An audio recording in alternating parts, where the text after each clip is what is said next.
În numele Tatălui și al Fiului și al Sfântului Duh. Amin.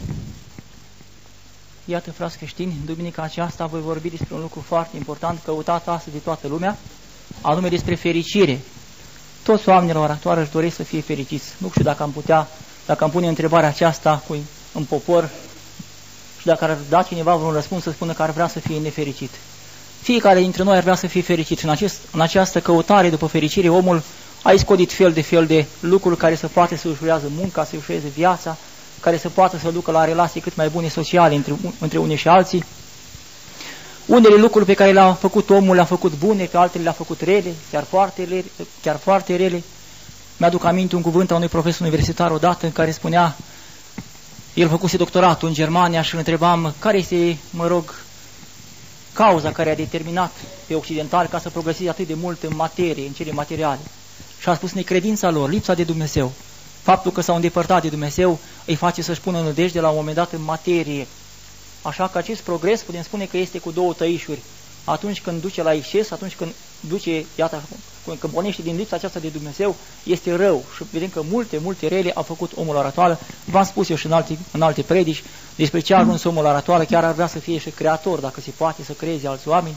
Ar vrea dacă se poate să fie și Dumnezeu. Și câte alte lucruri nu vrea omul. Ar vrea să întemeieze o împărăție pământească, pentru că, așa cum vedem în această fericire, oamenii la ora actuală caută să întemeieze această împărăție pământească. O împărăție pământească care, din păcate, este cam potrivnică legilor lui Dumnezeu. Vedem legile care sunt la ora actuală. De exemplu, legea pământească nu pedepsește desfrânarea, cum spune noi curvia mai pe românește, sau avortul, dar legea dumnezeiască pedepsește. Vedeți, omul caută o fericire, dar pământească. Și multe alte păcate și fărădărici, iată, pe care omul le caută, întemind această împărăție pământească. Se vorbește mereu, la ora actuală, în această fericire, despre toleranță. Toleranță. Toleranță e cea mai mare prostie despre care se poate vorbi la ora actuală. Acolo unde există toleranță față de păcat, nu există iubire.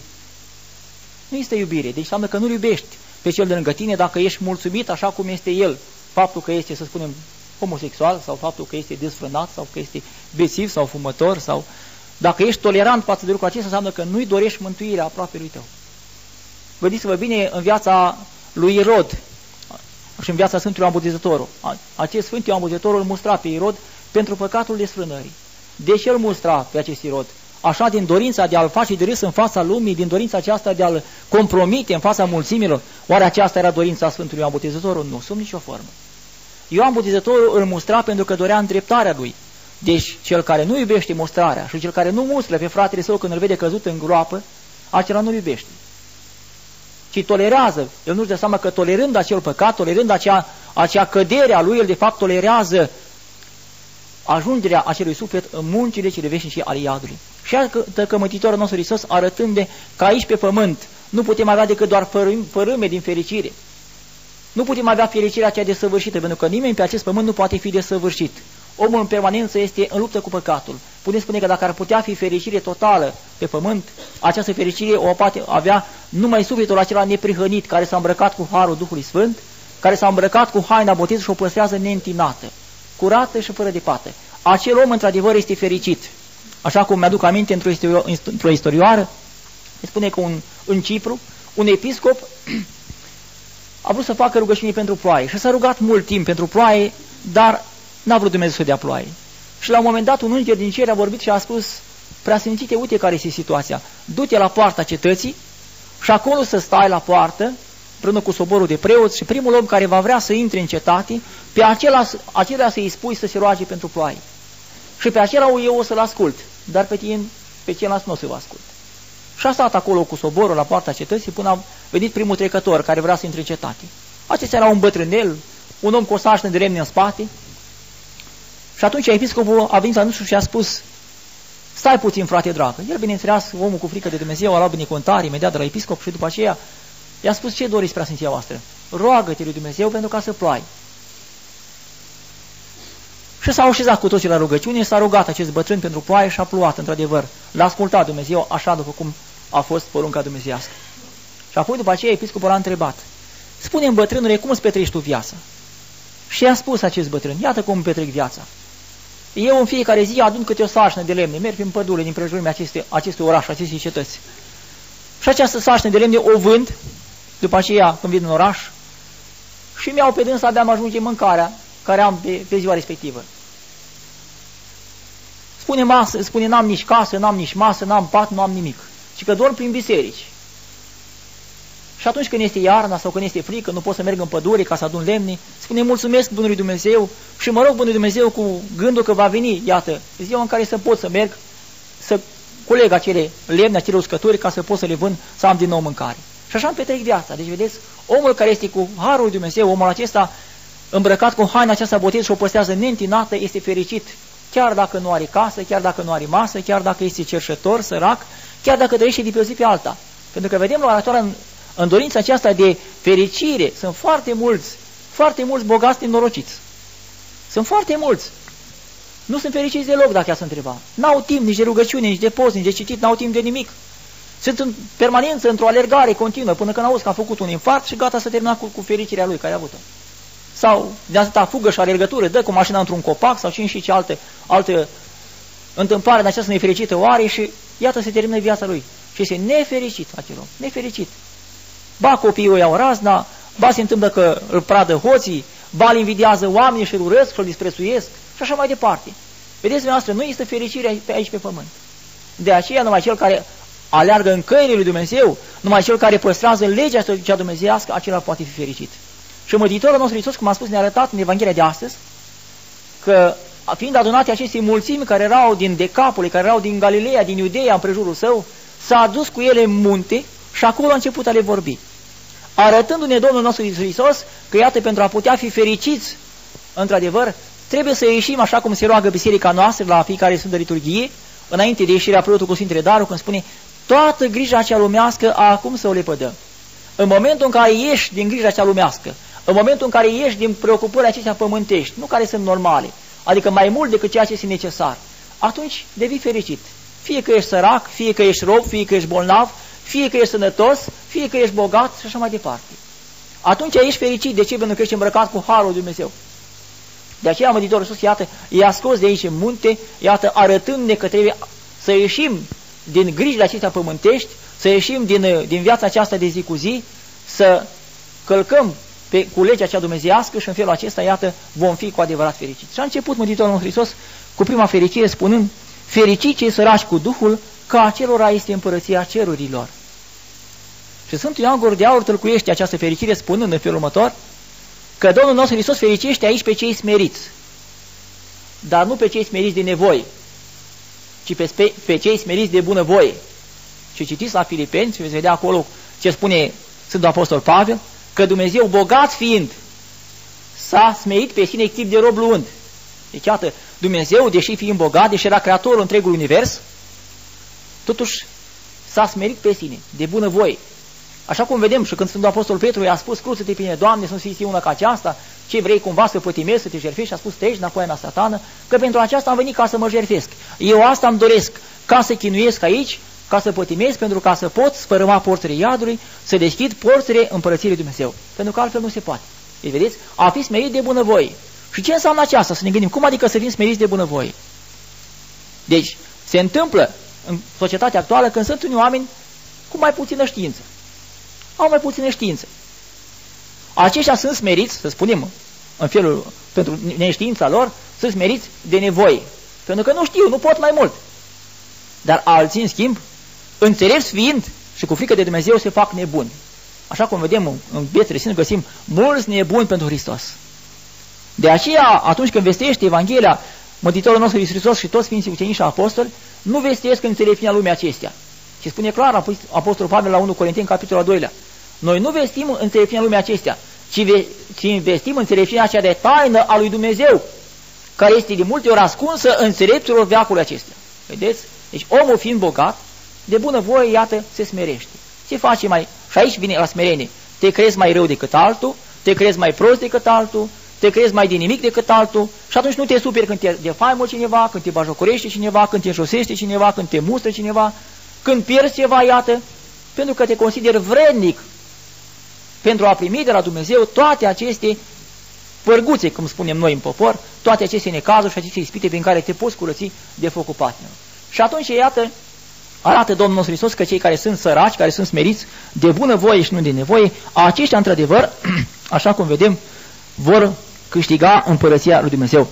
Și bineînțeles că atunci când omul este smerit, recunoaște că orice faptă bună ar avea, orice dar l-ar avea, să spunem, chiar bogăția, chiar înțelepciunea lumească, dacă ar avea, nu este de la el, ci este de la Dumnezeu. Și mai ales faptul că chiar fapta cea bună pe care o face este tot un dar al lui Dumnezeu, pentru că Dumnezeu este Cel care lucrează în noi la mântuirea noastră. Pentru că știm bine, cum spune Scriptura, că fără de Dumnezeu nu putem face nimic bun. Deci Dumnezeu este Cel care lucrează în noi, pentru că dacă nu s-a sfășuit harul lui Dumnezeu în ființa noastră, atunci noi n-am putea să facem niciun fel de faptă bună. Cum spune acolo că nimeni nu poate spune Domnul este Iisus Hristos decât numai într-un Duhul Sfânt. Deci iată, nu poți face lucrul acesta. Și apoi în continuare trece Mântuitorul nostru Hristos la cealaltă fericire. Fericiți cei ce plâng, că aceia se vor mângâia. Ei, se pune problema aici și pentru ce plânge? Oare credeți dumneavoastră că Mântuitorul nostru Hristos fericește pe oricine plânge pentru orice fel de pricină? Nu. Pentru că sunt unii care plâng. Plâng pentru că i-a murit copilul, că i-a murit nevasta, plânge că a pierdut averea, că a pierdut procesul la tribunal, plânge că l-a enervat nevasta, poate, sau plânge că s-a certat cu vecinul, nu se poate răzbuna. Deci, iată, depinde pentru ce plângi. Deci, aici Mântuitorul Iisus fericește, dar pe cei ce plâng pentru păcatele lor. Aceia, iată, și acei care plâng, cum spune Sfântul Ioan Gură de Aur, nu numai pentru păcatele lor, ci și pentru păcatele altora. Adică ce înseamnă? Adică să plâng eu păcatele vecinului meu sau cunoscutului meu sau aproapele meu? Da, să le plângi.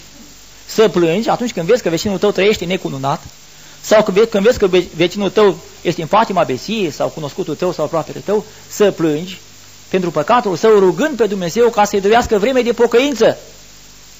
Aceasta, iată, acest fel de plâns îl fericește Mântuitorul nostru Hristos. Deci, iată, când plângi atât pentru păcatele tale, și atunci când poți să plângi pentru păcatele altuia, rugând pe Dumnezeu ca să nu-l piardă, să-i dăruiască Dumnezeu vreme de pocăință.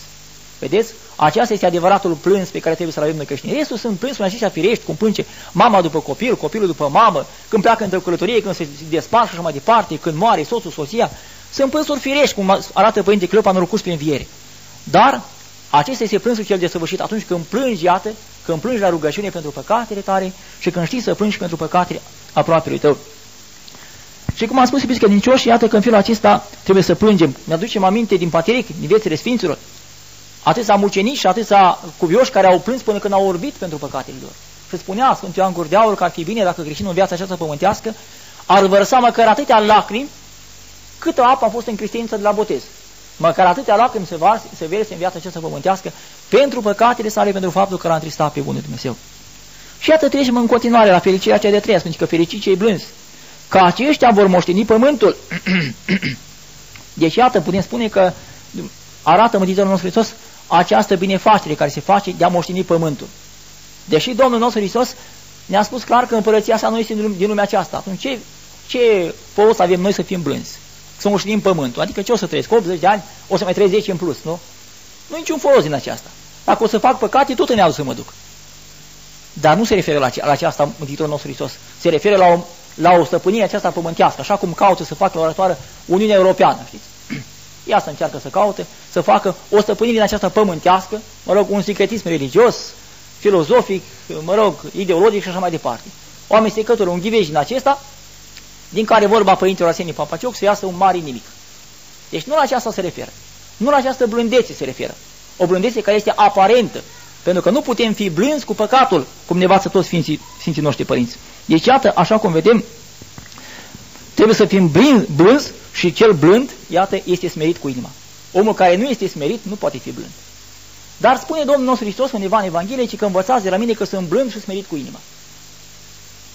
Și vedem pe Domnul nostru Hristos la cina așa de taină, atunci când știa că Iuda l-a vândut, dându-i acestea vreme de pocăință. Aceasta este blândețea. Atunci când vrei să mai dai cuiva o șansă, deci iată, ești blând, ești îngăduitor. Și cauți nu ca să îngăduiești păcatul, ci ca să-i mai dai acestea încă o șansă de mântuire. Și atunci Mântuitorul nostru Hristos la cina așa de taină, ce a spus Iuda? Tu ai zis când a spus, nu cumva eu, învățătorul, te-am vândut, tu ai zis. Cel care a întins cu mine mâna în blid, vai și amar de omul acela prin care va veni pierzarea. Și când am văzut că nu s-a prins de ceea ce a spus Domnul nostru Hristos, n-a băgat nimic la cap, a rămas tot gol, i-a spus, apucă-te și fă ce ai de făcut.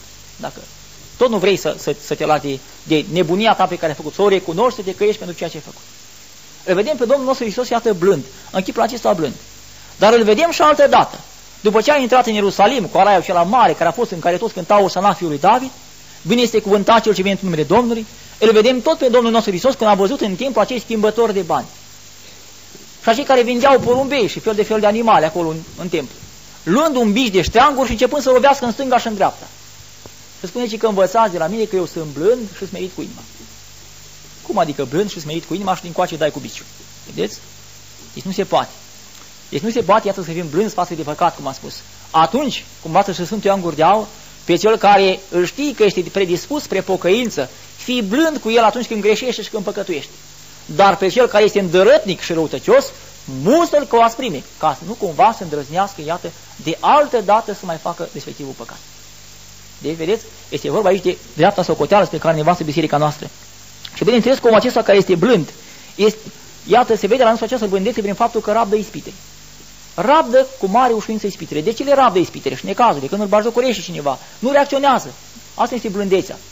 Omul care este blând nu reacționează când este maltratat, bajocorit, când este înjosit, să spunem calomniat, judecat și așa mai departe.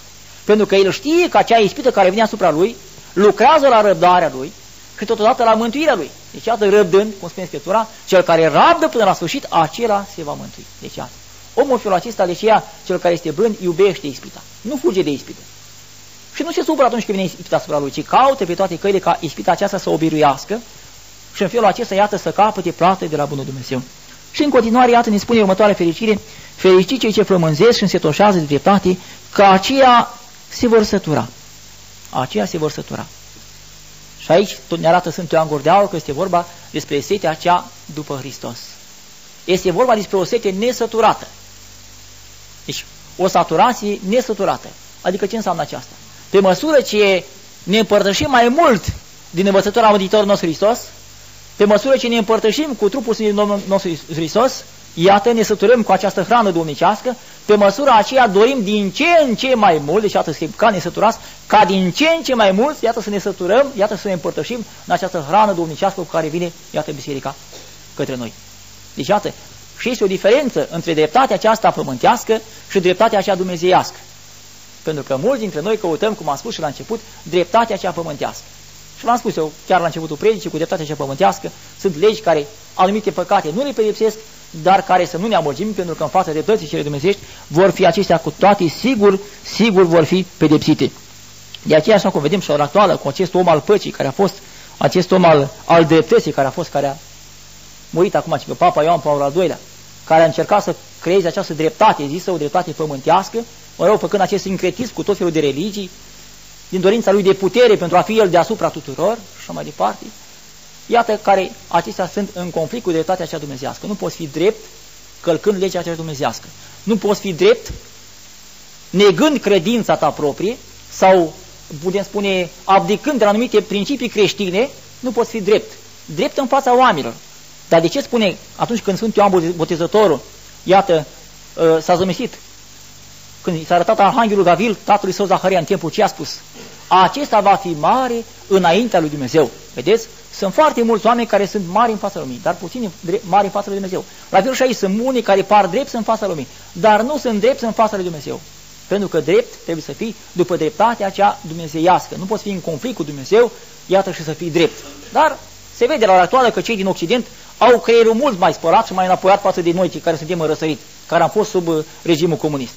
Și cum suntem considerați că suntem vai de capul nostru. Ei au mai multe beculeții, au autostrăzi mai asfaltate, au blocurile mai bine aranjate, mai frumoase, mă rog, vopsite mai frumos, dar în schimb, în privința acestei înțelepciuni dumnezeiești, iată, sunt multe în urma noastră.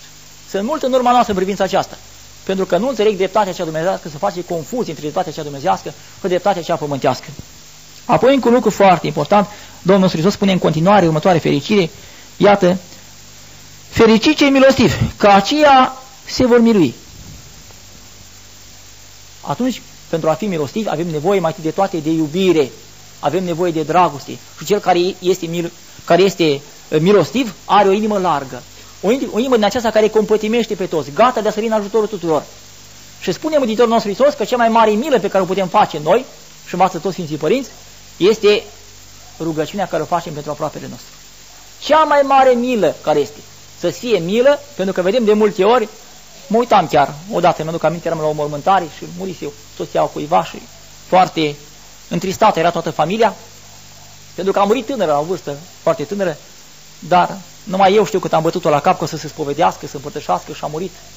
A amânat și nu s-a mai împărtășit și nu s-a mai spovedit. Ei plângeau, vorba fericitilor Augustin, că plângeau un trup fără de suflet, dar nu plângeau un suflet care a fost lipsit de Dumnezeu. Ei vedeau, mă rog, nenorocirea aceasta pământească prin faptul că, mă rog, le era milă că a murit tânără și putea să mai trăiască, dar nu vedeau nenorocirea aceea care sufletească, că și-a pierdut sufletul, s-a dus în muncii cele vești de ale iadului. De aceea, asta cea mai mare dragoste, cea mai mare milă care o putem avea față de aproapele nostru, este să ne îngrijim de mântuirea aproapele nostru. Cum spune Scriptura, purtați-vă sașna unii altora și așa veți împlini legea lui Hristos. Aceasta este cea mai mare milă, pentru că spune și Sfântul Apostol Iacov, spune că cel care va întoarce pe un păcătos la pocăință, îi se vor ierta o mulțime de păcate. Vedeți? Fericiți cei milostivi, că aceia se vor milui. Deci, vedeți? Deci, întorci pe un păcătos la pocăință, de pe calea cea greșită, și ți se iartă ție mulțime de păcate. Vedeți? Deci miluiești și ești miluit de către Dumnezeu. Și să ne gândim bine că această milă care a venit de la Dumnezeu asupra noastră, a venit deși noi suntem nevrimi de această milă. Lumea aceasta, când a venit Domnul nostru Hristos pe pământ, era vrăjmașă cu dânsul. Și știm prea bine câți l-au urmat și câți au strigat răstignește-l. Cei mai mulți ori erau întunericul acesta al păgânismului, ori mulți chiar dintre cei care se considerau aleși în poporul lui Dumnezeu au strigat iar răstignește. Dar Domnul nostru Hristos, bogat fiind de milă, cum spune undeva, iată, într-o învățătură bisericească, s-a deșertat pe sine, s-a coborât pe sine, iată, a venit aici între noi, păcătoșii, și ne-a arătat mila sa cea dumnezească. Noi care eram nevrenici de milă, arătându-ne și nouă că trebuie să avem milă, iată, față de aproapele nostru, chiar atunci când nu este vrenic de milă.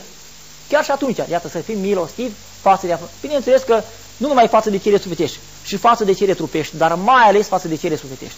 Pentru că la ora actuală se face din filantropie aceasta și ajutorul social, se creează o idee greșită că biserica se ocupă numai cu pomana și cu ajutorul bătrânilor și a săracilor. Nu, este o idee total falsă și greșită. Cea mai mare milă pe care trebuie să o facă biserica este hrana cea duhovnicească.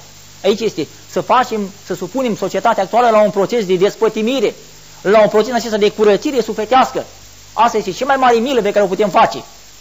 Deci nu ajutăm, chiar și atunci când Mântuitorul nostru Hristos vedem în Evanghelie, făcea câte o milă și să trupească. Vindeca câte un orb sau câte un paralit. Ce spunea Domnul nostru Iisus Hristos? Mergi de acum să nu mai greșești. Sau spune în altă parte, iertate sunt păcatele tale. Sau, vezi să nu-ți fie ție mai rău decât cum s-a fost până acum. Deci arăta, deci prin acea faptă care o făcea trupească, Domnul Hristos urmărea de fapt mai întâi de toate vindecarea sufletului. Pentru că sufletul este cel mai principal. Cel mai important este sufletul și apoi după aceea trupul. Din păcate, la se creează această dimensiune pământească a învățăturii, a bisericii noastre, trăindu-se cu impresia că biserica este așa cum se spunea prin protocoale, că vom transforma bisericii creștine în societăți filantropice. Se vede că asta vor să facă la actuală.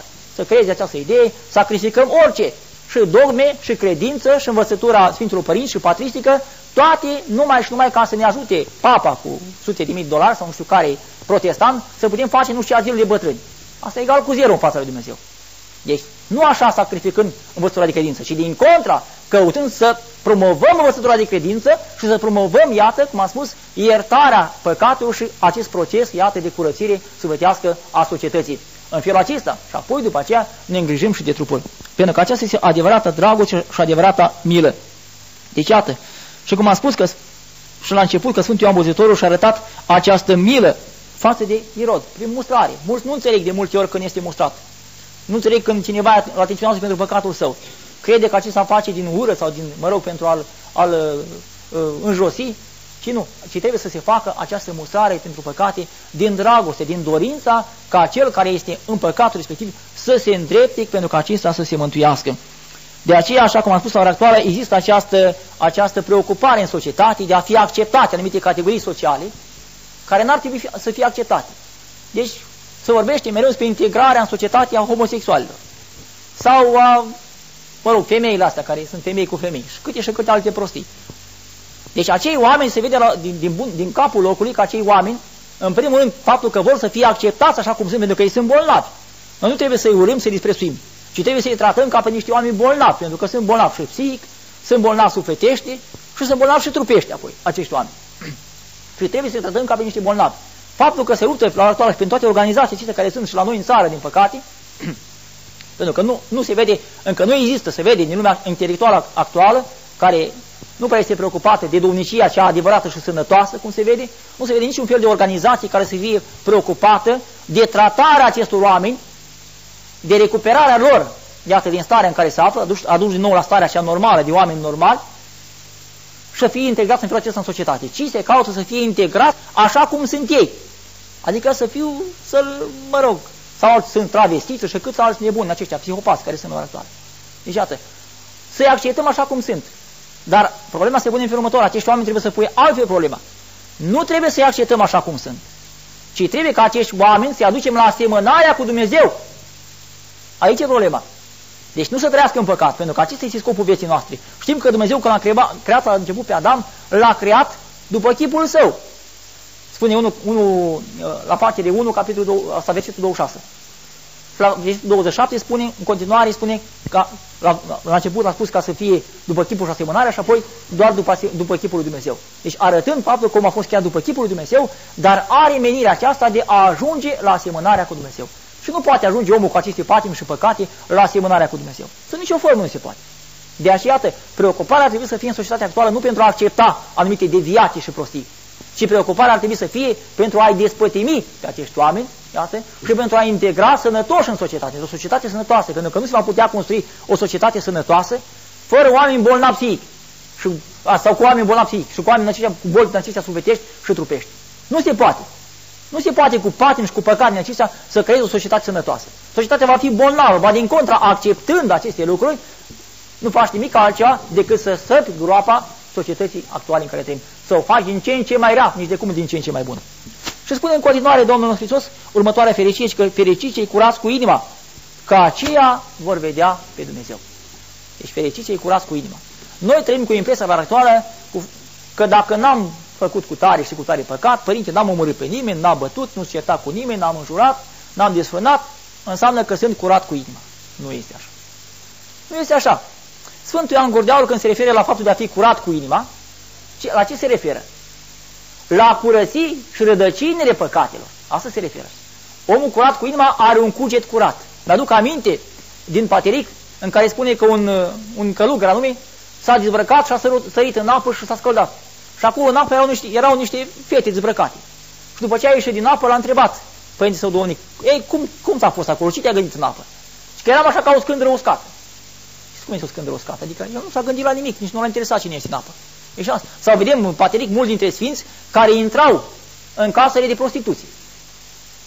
Sau intrau în fel de hanuri, de case de străbărări din acestea, dar cu ce scop intrau?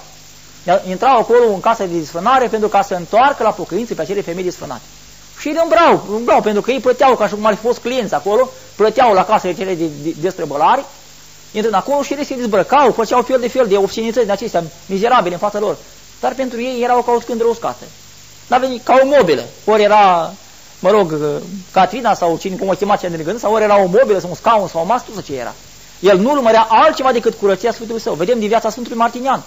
Acest Martinian, când a venit acea femeie travestită în bărbat, îmbrăcată, și a început să-l ispitească, să vorbească pe căsătorie, că ar putea să mântuiască și lume și așa mai departe.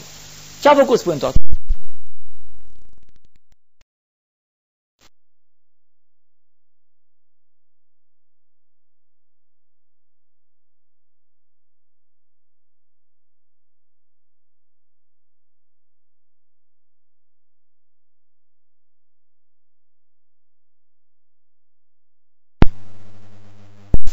S-a băgat cu picioarele pe jăraci și a început să joace. Și a spus: dacă poți preda focul acesta, ai să rabzi și focul mulților iadului. Vedeți? Ce este omul curat cu inima? Acela este omul curat. Este omul care nici măcar, nu că nu păcătuiește, nici măcar nu gândește.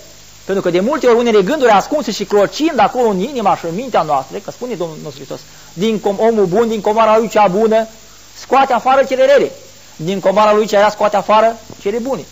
Cea rea scoate cele rele, cea bună scoate cele bune. Deci vedeți? Deci clar. Deci aici, în comoara aceasta, adică în inima noastră, când clocește câte un gând acesta rău și pătimaș, de multe ori vezi după aceea la ce se poate ajunge. Deci asta este adevăratul făcător de pace. Și mai este încă o pace care desparte de Dumnezeu, despre care era provodită și de Papa Ioan Paul al II-lea.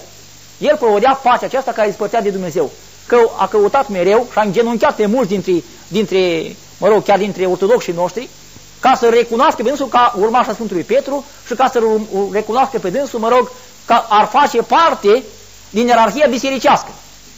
N-am auzit nicăieri în istoria bisericii noastre că ereticii pot face parte din ierarhia bisericii noastre. Aceasta este o pace care desparte de Dumnezeu. Nu poți fi în pace, sub nicio formă, cu păcatul. Nu poți fi în pace cu erezia, nu poți fi în pace cu schisma, nu cu persoane. Dar cu învățătura lor de credință, cu nebunia lor, nu poți fi în pace sub nicio formă. E o pace care te desparte de Dumnezeu. Pacea aceasta păcătoasă. De ce spune Domnul Hristos undeva în Apocalipsă? Spune lui Ioan că când vor spune pace, pace și pace nu vor avea. Vedeți? Pace, pace. Toți vorbesc de pace, dar n-au pace, pentru că n-au pace în suflet. Aici e problema.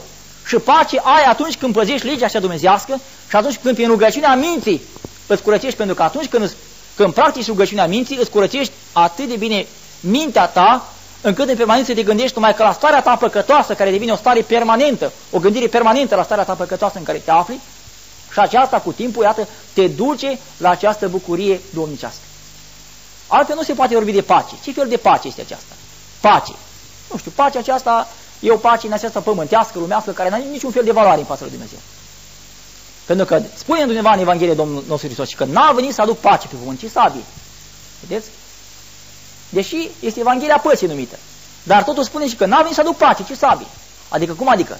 N-a venit să aduc pace cu lumea păcătoasă și apostată. Păi putea să spună și Domnul nostru Hristos că am venit pe pământ să spună frumos: vai voi evreilor, țineți în continuare Vechiul Testament, voi romanilor vă închinați în continuare la idoli, dar